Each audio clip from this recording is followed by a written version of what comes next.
I'm Lily, a 32-year-old woman who believed in the warmth of love and the promise of a shared future. My husband, Ethan, was once the sun in my sky, but over the years, his light has dimmed, leaving me in a growing chill of neglect and harsh words. It started subtly, a missed dinner here, a harsh word there. But then it became our norm. His once tender glances turned cold, and his touches, which used to spark joy, became rare and perfunctory. One particularly cold evening, I was attempting to bridge the distance that had formed between us, setting up a nice dinner hoping to recapture some of our old warmth. "Ethan, dinner's ready," I called out, trying to inject some cheer into my voice. He walked in, his eyes scanning the table, not a flicker of appreciation in his gaze. "You know I don't like salmon," he muttered, his words clipped. "But you used to love it," I replied, the hurt clear in my voice. He shrugged, dismissing my effort and the memories attached to it. "That was then. Can't you do anything right, Lily?" His words stung, each one a reminder of how far we'd drifted. I bit my lip, holding back tears, as I watched him eat in silence, his indifference a stark contrast to the love-filled meals we once shared. After dinner, as I was cleaning up, the weight of his growing disdain and blame became too much to bear silently. "Why do you treat me this way, Ethan? What happened to us?" I asked, my voice barely above a whisper. He scoffed, standing up to leave the room. "Maybe if you weren't so barren, things would be different. You're just not enough, Lily. Not as a wife, not as a woman." His cruel words echoed in the now empty room, each syllable etched painfully into my heart. I was left alone, with the remnants of a dinner that tasted of lost love and broken dreams. That night, as I lay in bed, Ethan's presence beside me felt like miles apart. I turned away, my silent tears a testament to the cold shift that had taken over our lives. It was clear that I was alone in my pain, my longing for a child turned into a weapon of blame and shame. The next day, I confided in my diary, the only place I felt safe to express my deepest fears and sorrows. "He doesn't see me anymore, doesn't hear me. I'm just a shadow in my own home, a ghost of the woman I used to be." The evening of the family dinner arrived with a tension I could almost taste. Ethan's parents, Mary and George, had always treated me with kindness, a stark contrast to their son's recent coldness. As we gathered around the dining table, the air was filled with the clinking of cutlery and the simmering undercurrent of unspoken issues. George, ever the patriarch, raised his glass to toast. "To family," he declared with a warm smile. "To family," we echoed, our voices a chorus of varying emotions. As the dinner progressed, the conversation drifted to the topic I dreaded most, children. George, with his usual bluntness, broached the subject. "For years, Ethan, Lily. We were hoping for a grandchild to spoil by now." Ethan's mother, Mary, chimed in, her voice gentle yet firm. "Perhaps it's time to consider seeing a specialist. There could be many reasons for not conceiving, and it's best to understand them." I felt Ethan's gaze on me, his eyes like ice. "We know the reason, don't we, Lily?" "It's her," he said, his voice dripping with accusation. The words stung, more so under the concerned gaze of his parents. "It's not just about me, Ethan. It takes two, you know," I replied, my voice steady but my hands trembling under the table. Mary, with her medical background, sensed the tension. "Then it's settled.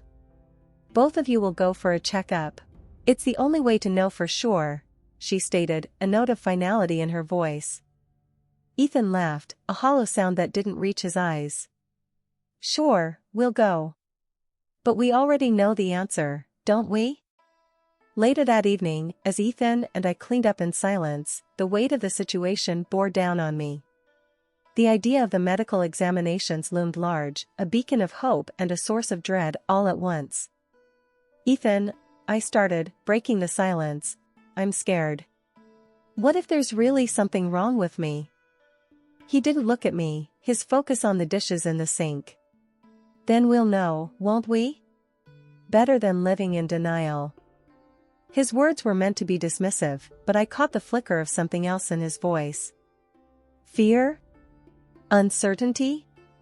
It was hard to tell. As I went to bed that night, the house felt colder than ever. The uncertainty of the coming days was a heavy blanket, smothering the last embers of warmth between us. Yet, despite everything, a part of me clung to the hope that the tests might lead to a solution, a way forward out of this stagnant bitterness. The days following our medical examinations were some of the longest of my life. As I awaited the results, my thoughts constantly circled back to what they might reveal, to the myriad of ways they could impact our already strained relationship. Ethan, however, seemed more irritable than anxious, his patience wearing thinner with each passing day. One afternoon, as I sat lost in thought, Ethan stormed into the room, his face twisted with annoyance. "Look at this place, Lily. It's a mess. You're so caught up in your own head, you've let the house go." Before I could respond, he grabbed my hand and practically dragged me into his office. "Start here. I want every surface clean, especially my desk. I can't work in this filth." His words stung, but I bit my tongue and began to clean, my motions mechanical as I tried to suppress the hurt and confusion swirling inside me. As I moved to dust his desk, my hand accidentally caught the edge of a folder, sending it tumbling to the floor, papers spilling out in a chaotic cascade. I knelt to gather them, apologizing under my breath, but as I started to put them back, my eyes caught on the contents. There were medical insurance papers, hospital receipts for childbirth, all paid for by Ethan. A name I didn't recognize, likely the mother, was listed, along with a date not too far in the past. The truth hit me like a physical blow: Ethan had a child with another woman. My heart pounded, a mix of shock, betrayal, and a deep, searing pain coursing through me. But I knew I couldn't confront him, not yet. I needed to be smart, to gather evidence and plan my next steps carefully. Once I was sure Ethan was occupied elsewhere, I quickly copied all the documents, my hands shaking as I worked. Each copy was a silent confirmation of the lies and deceit that had infiltrated our marriage, of the double life Ethan had been leading right under my nose. As I tucked the copies away in a safe place, a strange sense of calm settled over me. The hurt was still there, a dull, persistent ache, but it was now accompanied by a clarity of purpose. I wouldn't let Ethan get away with this betrayal. I would bide my time, wait for the right moment to reveal everything. For the rest of the day, I moved through the house like a shadow, performing my chores with a mechanical efficiency. Ethan remained oblivious, wrapped up in his own affairs, unaware of the storm brewing just beneath the surface. That night, as I lay in bed, Ethan's breathing steady and even beside me, I couldn't help but wonder how many other nights he'd shared with another, how many lies he'd told to cover his tracks. The pain was almost unbearable, but it was also a catalyst, transforming my sadness and despair into a quiet, burning resolve. I didn't know what the future would hold, but one thing was clear: I wouldn't be the silent, suffering wife any longer. I would confront Ethan, confront the truth, no matter how painful it might be. The wait for the examination results was still there, a looming question mark in our lives, but it was no longer the only thing defining my existence. I had a plan, a purpose, and I would see it through to the end. No more waiting, no more wondering. It was time to act. As Ethan's birthday unfolded, the house buzzed with the hum of conversation and laughter, a stark contrast to the storm brewing within me. I circulated among the guests, a smile plastered on my face, my heart racing with the anticipation of the revelation to come. When it was time for Ethan to open his gifts, the room filled with the rustle of wrapping paper and appreciative murmurs. Finally, it was my turn. I handed him a neatly wrapped box, my hand steady, my resolve firm. "Happy birthday, Ethan," I said, my voice betraying none of my inner turmoil. He accepted it with a confident smirk, perhaps expecting something mundane, something that would affirm the facade of our marriage. But as he lifted the lid and his eyes scanned the contents, his expression morphed from smug assurance to utter shock. "What's this?" he stammered, his voice faltering as he held up the documents for the room to see. "It's the truth," I said simply, standing firm amidst the sudden wave of tension that swept through the room. The guests leaned in, a collective intake of breath filling the space as they tried to make sense of the scene unfolding before them. Ethan's mother, Mary, took the papers from his trembling hands, her eyes widening as she read the details spelled out on the page. "Ethan, is this true? Do you have a child with another woman?" Her voice was a mix of disbelief and rising anger. Ethan's face turned pale, his usual composure shattered. "It's not how it looks, I can explain." He fumbled with the papers, his gaze darting around the room, desperately seeking an ally. But there was no respite to be found. The guests murmured among themselves, the air thick with judgment and shock. Ethan's father, George, stood up, his face a mask of disappointment and rage. "Explain? How could you do this, not just to Lily, but to all of us? We're your family." His voice boomed, cutting through the whispers like a knife. Ethan opened his mouth to respond, but no words came. He looked around at the faces of friends and family, at the disillusionment and accusation reflected back at him. The room, once filled with the warmth of celebration, now felt cold, the air heavy with betrayal. I watched him, feeling a mixture of vindication and sorrow. "Everyone, I'm sorry you had to find out this way, but I thought it was time the truth came out," I said, addressing the room. The guests remained in place, the celebration forgotten, as the gravity of the situation settled upon us all. No one moved to leave, the shock of the revelation rooting them to the spot. The festive atmosphere had been irrevocably tainted, the joy of the occasion turned to ash. Ethan looked around, his eyes meeting mine, and in that moment, I saw the realization of the consequences of his actions dawn upon him. The room stayed silent, the tension palpable, as we all waited for what would come next. The revelation had been made, and now, there was no turning back. As the room's shock over the initial revelation began to settle, I knew it was time to deliver the final blow. Ethan, pale and shaken from the fallout of his exposed secrets, was still grasping at strangled threads of dignity when I stepped forward, holding another set of documents. "Ethan," I began, my voice clear and unwavering, "there's more you need to know." I handed him the envelope containing the medical results we'd both been anxiously awaiting. The room, already thick with tension, seemed to hold its breath as Ethan's hands trembled slightly while opening it. His eyes scanned the contents, and the color completely drained from his face, leaving him ghostly pale. "What is it, Ethan? What does it say?" his mother, Mary, demanded, her voice sharp with concern and growing anger. He couldn't speak, couldn't even lift his gaze from the paper that spelled out a truth so ironic it was almost poetic. He was the one who was infertile. I spoke up, filling the heavy silence. "The tests show that Ethan is infertile. It's not me who's been unable to conceive." The revelation hit the room like a physical force. Whispers erupted among the guests, a mix of sympathy for me and disbelief at Ethan's situation. His parents, Mary and George, looked from the papers to their son with expressions that morphed from shock to anger. "Infertile? But you blamed Lily all this time." Mary's voice cracked, her disappointment palpable. George stood, his disappointment hardening into a cold fury. "You've not only been unfaithful and lied to us all, but you dared to shame and blame Lily for something that was your own issue." The accusations flew, thick and fast, each one landing like a blow. Ethan's facade of control shattered completely, leaving behind a man I barely recognized. He was no longer the confident, sometimes arrogant person I had married. Instead, he was small, exposed, and undeniably alone.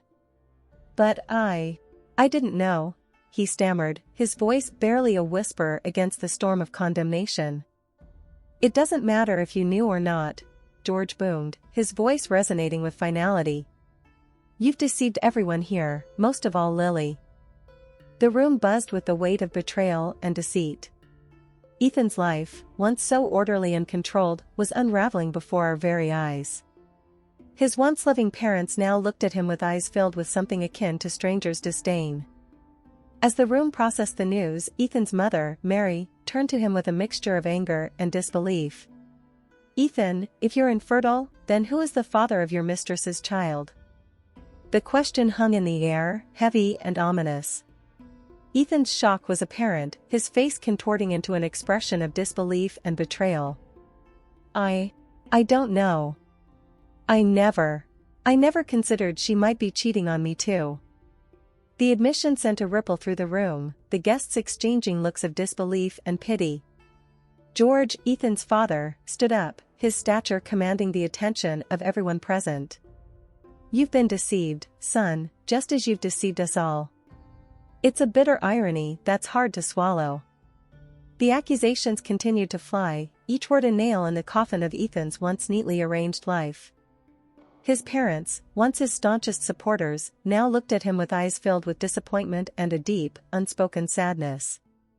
They had lost a grandson they thought they had and were now grappling with the reality of their son's deceit and the complexities of his betrayal. As the gravity of the situation sank in, Ethan seemed to crumble, his usual arrogance and control evaporating into the charged air of the room. I need to figure this out. I need to understand what's happened," he murmured, more to himself than anyone else.